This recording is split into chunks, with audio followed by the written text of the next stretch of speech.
feel like we haven't really seen you in a show like this before. I'm so curious what drew you to the project.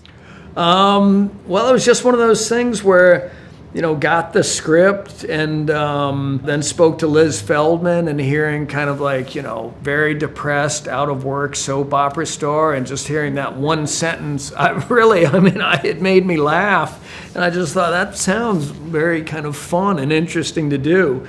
And then knowing that, Linda Cardellini was going to be in it, Anne Ray Romano and Lisa Kudrow, and it just was very appealing to me. And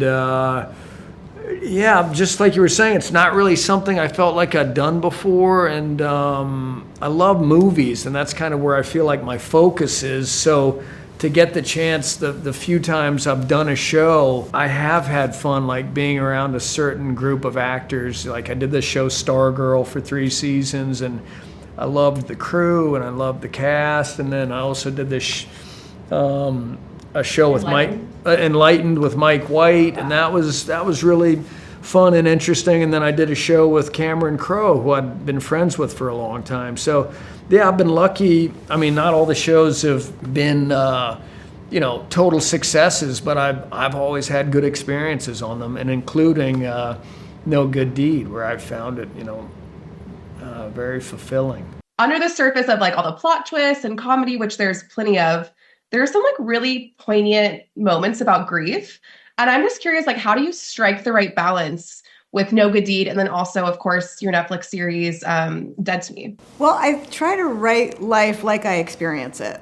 And, through my lens, life is a dark comedy that has moments of insane levity, but also suspense and mystery and horror. And, I also, I am even though I'm like a comedy person, I tried to allow myself to be a human being, first and foremost. And that unfortunately requires having a lot of deep feelings. And so I like to give my characters the range of emotions that humans go through and experience, So it's like, you can be a person like the character Abbi plays, Leslie, who is more of like a high energy, trying to keep things light kind of person. But ultimately, underneath that is fear and loss and trying to protect her loved ones and wanting the same stuff that everybody wants in life. And, I just try to approach each character with empathy and put myself in their shoes.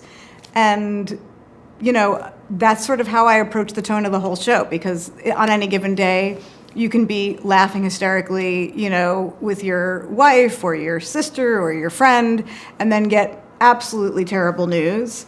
And then by the end of the day, something insane happens that you didn't see coming. And like, that's life. And having come from the sitcom world where I was a writer for over 10 years, we weren't really allowed or encouraged to go deep and explore all of those very human layers. So I was really itching to do that.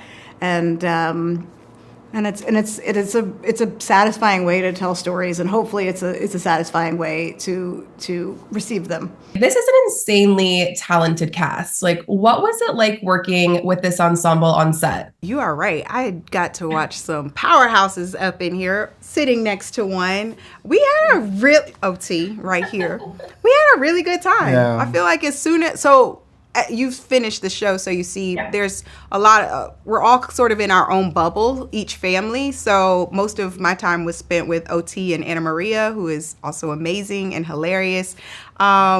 And I think a lot of what you see on camera was also just what we brought in life, just having a lot of fun, getting to know each other, watching each other work, and dive deep into these really nuanced characters, but still in a very weird position and circumstance in their life and a point in time that you're finding them. It was really cool. It was really fun. So Liz, there's a lot of emphasis that the Morgan home is like the perfect house. And I'm just curious, like, where do you draw inspiration, and what are the conversations like with the set design team to make this reality? The show is inspired by my own search for a home during the pandemic. And considering that during that time your home was really your everything, it was the only place you were allowed to be. Suddenly, this house that I was looking for took on so much more meaning than it would have to begin with, even though your home is pretty central to your life to begin with. So I just knew that I wanted to have an emotional reaction to seeing the house. I wanted to feel something when I saw it. And we looked at a lot of homes, both when I was moving, but also when we were casting the house for the show. And when we came across the house that we ended up using, it had exactly what Silvertree, who is my producing director, and I were looking for, which was a feeling of open arms. The house is set on the street in a way that it actually looks like it's pulling you in for a hug.